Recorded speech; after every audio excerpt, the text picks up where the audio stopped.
Rien? Il aurait pu t'écraser. Désolée. Faut pas être désolé, faut être prudente.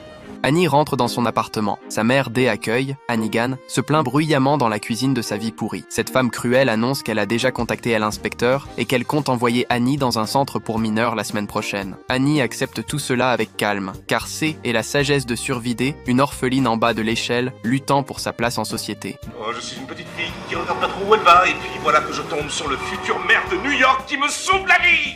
C'est fantastique. Sincèrement, c'est le truc le plus humain que vous ayez fait de toute la campagne, sous votre respect. Je le prends pas mal. Vous ne m'aviez pas dit que vous l'aviez sauvé, vous ne me dites rien. Comme Batman. Découvre que Annie est une enfant placée vivant dans le quartier de Harlem. Cette identité est un véritable super trafic aux yeux des médias. Will envoie la compétente et douce Grace se rendre dans le quartier pauvre pour la récupérer. Grace arrive devant l'immeuble délabré. Bonjour Annie, je suis Grace, je travaille pour Monsieur Stax, le monsieur sur qui tu es tombé hier. Il voudrait t'inviter à déjeuner. Je te promets qu'on ne te gardera pas longtemps. Gardez-moi aussi longtemps que vous voulez.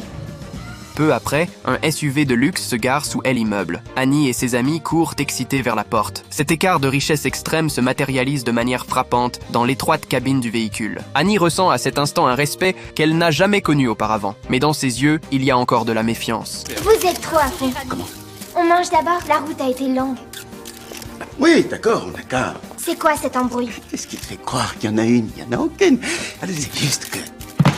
Annie se rend vite compte que l'acte de sauvetage du riche est juste un joli mensonge fabriqué pour attirer des voix. Will avoue que sauver quelqu'un et elle, inviter à dîner, était bien pour sa campagne électorale. Et la coopération d'Annie lui donne plus de charisme. Annie ne se fâche pas, elle lui fait plutôt une suggestion plus audacieuse. Si je m'installais chez vous, vous deviendriez président.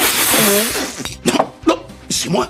En fait, c'est une idée que Kenny vienne habiter chez vous. Et Annie sourit parfaitement devant les caméras des médias. Personne ne sait ce que cette fille de 10 ans pense réellement. Et il va t'adopter? Non, non, non. J'ai déjà des parents. C'est que temporaire et il lui faut d'abord à l'agrément.